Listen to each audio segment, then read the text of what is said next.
The Professors is brought to you by Blackborder.com. On the site shop, you'll find some of the lowest prices on Worldwake booster boxes and the oft too expensive singles, as well as over a dozen of the top content producers, if I do say so myself, on the Magic Net. So go check out Blackborder.com today.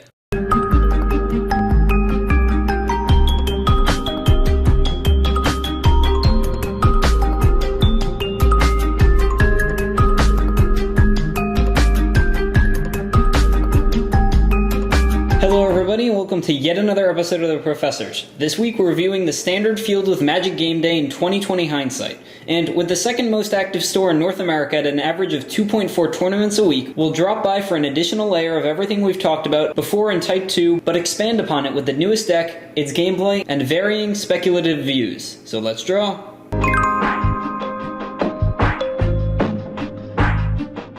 With Jund posting such consistent numbers, we needed an aggro deck that could beat the red-green-black build in a tempo race. Eldrazi Green was a good attempt, but quite frankly its inability of the main deck to deal with any other pestersome enchantments, artifacts, lands, with the exception of Tech Edge post-Worldwake, and big creatures with any sort of evasion made a drop to a tier 2 deck. The Boros Bushwacker deck and Koros deck was a great idea, and it is still certainly a viable archetype as a tier 1.5 deck. However, even this deck has problems getting there against any real form of control, especially blue-white control post-sideboard and potentially pre, as well as Jund, the deck it's trying to beat, against Vampire Nighthawks, Siege Gang Commanders, and Master of the Wild Hunt, all seeing play with Explore. However, there is an alternative. A black-red Ad Nauseum deck has come to the meta as a fun and simple way to rock through Jund in an absurdly quick manner. But that's not all you get to do. You also disassemble, well, every other deck at blinding speeds, as far as I can tell. And when you finally get to turn 5, you get to end the round by drawing 7 cards and, sure, losing 5 life, but you also then get, say, a 6/6 Death Shadow, and bash through for the win promptly.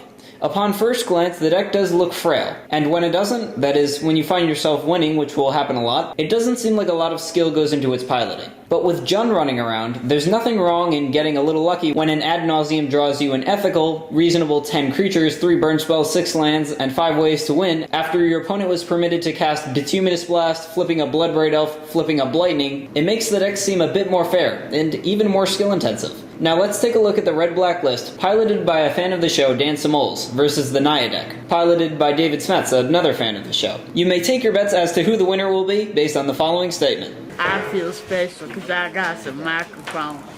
In this match, Dan is sitting on the right with Dave on the left.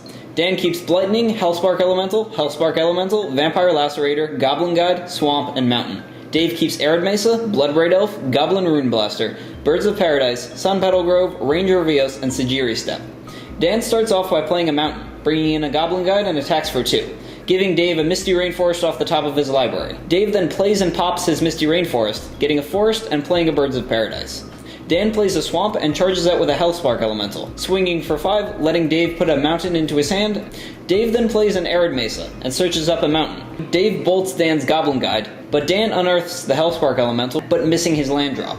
Dave plays a Sun Petal Grove and brings out a Knight. Dan comes back with a Vampire Lacerator. After Dan passes the turn, Dave taps a Forest, then taps his Knight of the Reliquary and sacks the Forest, searching up a Plains, and playing a Wild Nacatl and Bloodbraid Elf, which cascades into a Stoneforge Mystic and allows Dave to search up a Behemoth Sledge.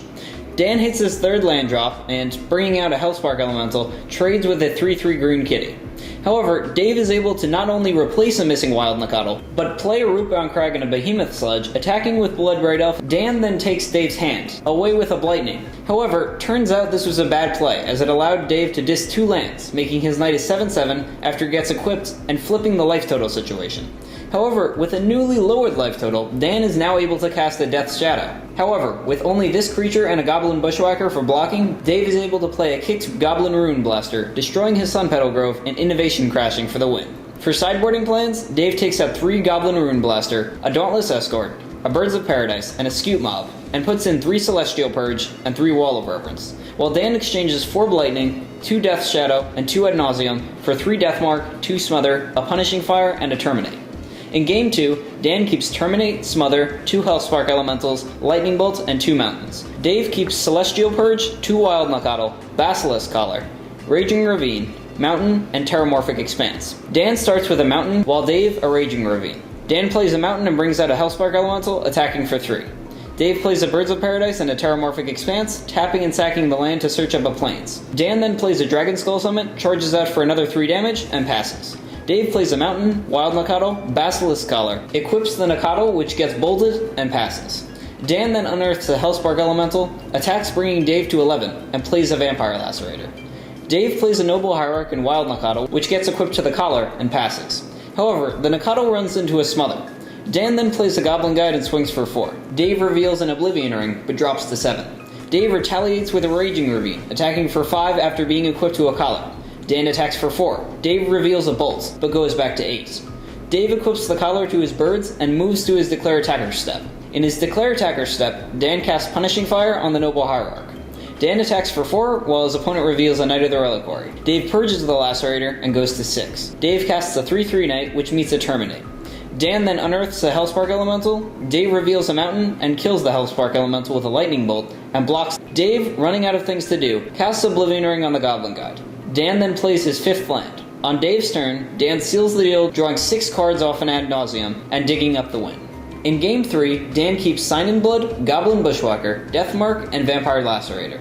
The Naya player keeps Noble Hierarch, Basilisk Collar, Wall of Reverence, Raging Ravine, Rootbound Crag, Mountain, and Sajiri Step. Dave starts with a Raging Ravine. Dan returns with Lavaclaw Reaches. Dave returns with a land, a Noble Hierarch, and a Basilisk Collar. Dan plays a Lacerator and second Lavaclaw Reaches. Dave excels to a Wall of Reverence, gains 1, and passes. Dan casts Deathmark, then kicks a Goblin Bushwacker and brings Dave to 17.